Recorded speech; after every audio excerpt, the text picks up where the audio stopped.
When you first look at Japanese writing, it can feel a bit overwhelming. You might see one sentence and notice that some characters look smooth and rounded, whilst others look sharp and more angular, and others look much more complicated than the rest. When I first started learning Japanese, I honestly just saw a bunch of symbols and had no idea why they look so different from each other. The reason is that Japanese uses three main writing scripts: hiragana, katakana, and kanji. Once you understand what each one is and what it's generally used for, Japanese writing starts to feel a lot less intimidating and much more organized.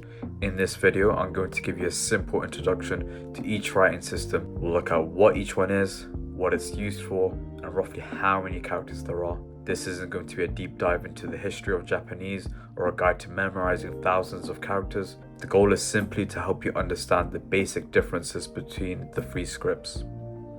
The first writing system that we'll be looking at is called hiragana.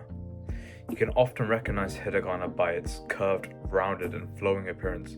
Hiragana, like the English alphabet, is a phonetic writing system. This means that each character represents mainly a sound rather than an individual meaning. For example, this character here represents the sound a, this character here represents the sound ka, and this character here represents the sound sa. In English, we combine individual letters to create different sounds. In hiragana, one character will often represent an entire syllable-like sound, such as ka, shi, or mo. There are 46 basic hiragana characters out there. You may sometimes see more than 46 sounds on a hiragana chart. That's because the basic characters can be modified or combined to create additional sounds. For example, the character ka can be changed by adding two small marks, changing it to the character ga. And also, for example, the character ki and yo can be combined to create the sound kyo. You don't need to understand or memorize all of these combinations right now.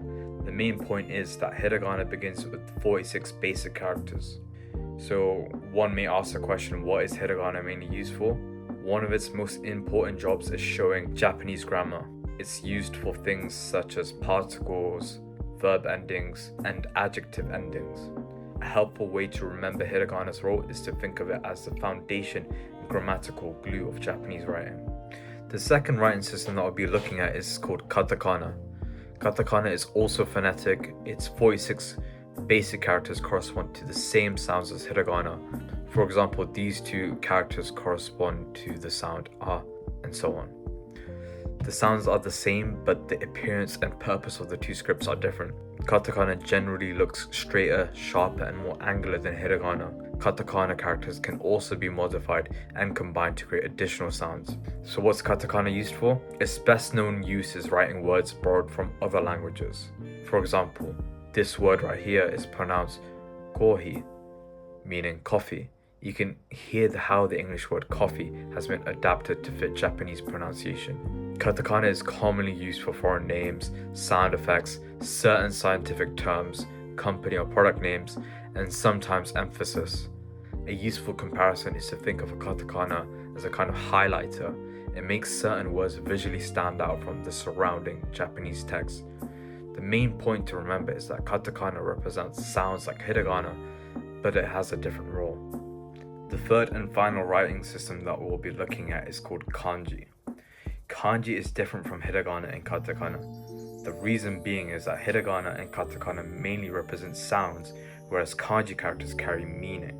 For example, this kanji right here represents the meaning mountain.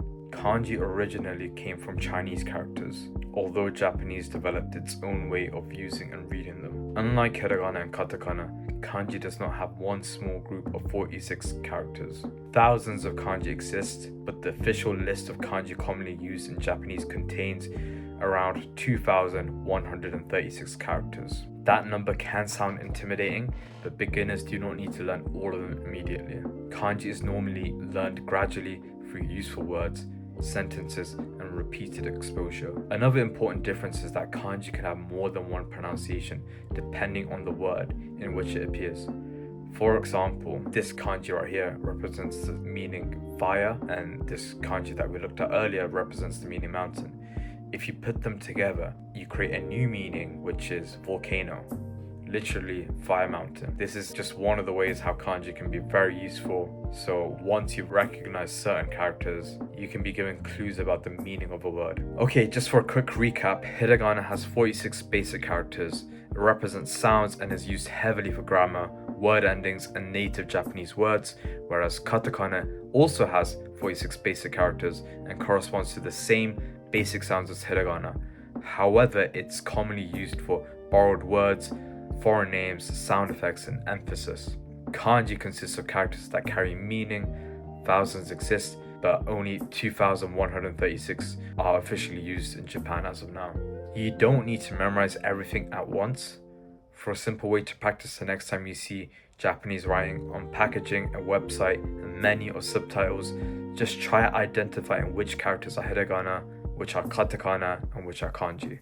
You don't even need to understand what the text means yet. Simply recognizing the differences between the scripts is already progress. Thanks for watching and good luck with your language studies.